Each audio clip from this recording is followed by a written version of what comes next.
मौलाना अब्दुल कलाम आझाद यांच्या पुण्यतिथीनिमित्त राष्ट्रवादी काँग्रेस पार्टी शरद पवार गटाच्या वतीने पक्ष कार्यालय येथे त्यांना अभिवादन करण्यात आले। यावेळी शहराध्यक्ष सुधीर खरटमल यांची उपस्थिती होती।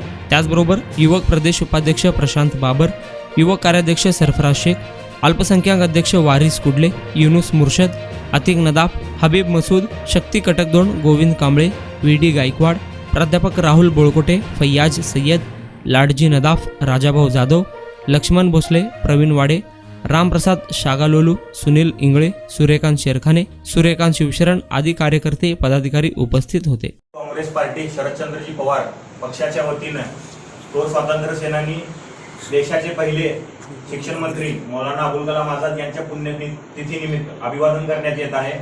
मौलाना अबुल कलाम आझाद यांचा जन्म 11 नोव्हेंबर 1888 रोजी झाला होता। त्यांचा जन्मदिवस म्हणजे 11 नोव्हेंबर हा आपल्या देशभरात शिक्षण दिवस म्हणून साजरा करण्यात येतो।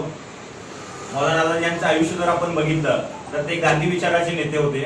देशाच्या स्वातंत्र्यासाठी त्यांनी 5 वर्ष कारागृहामध्ये त्यांनी आपलं घालवलं आहे। अंग्रेजांनी त्यांना कारागृहात ठेवलेलं होतं। मौलाना आझाद एक अतिशय प्रभुत्व असणारे अल्पसंख्याक समाजाचे होते।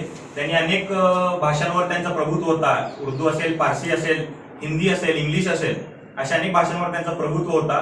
देशाच्या स्वातंत्र्य लढ्यात त्यांचं कार्य अतिशय मोठं कार्य त्यांनी देशाच्या स्वातंत्र्यासाठी केलेलं आहे। त्यांना आम्ही तर विनम्रपूर्वक अभिवादन करू।